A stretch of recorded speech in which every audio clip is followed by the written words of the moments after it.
Here's how to make a Central C type beat on FL Studio. First, change the tempo to 140-ish BPM. Then take a piano preset and lay down chords in a minor scale. This gives our beat a dark vibe. Now assign this to a mixer track and add a gross beat and select the halftime preset. This is how you achieve a darker drill type of sound. Layering this with pads and organs will help make our track sound full. We're literally copying the exact same chords.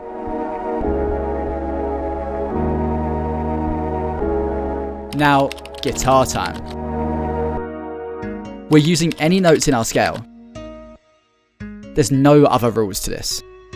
Now I added a halftime, so technically the notes actually look like this as MIDI. Of course, we need our fat drill 808s or sub bass. Copy the root notes of the chords and add slide notes by double clicking.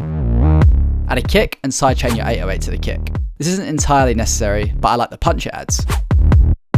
Next, a simple snare pattern, but not on the 7th beat, on the 8th. Can you hear the difference in the bounce it adds? A triplet style hi-hat, which is actually a counter snare. And finally some gunshot effects and percussion elements. Now we just need to add vocal chops. Make sure these are in the same key as the beat. And this is how you make a Central C type beat. The full beat is out now on all platforms. Make sure to check it out using the link in the description. And thanks for watching. Make sure to like and subscribe for more.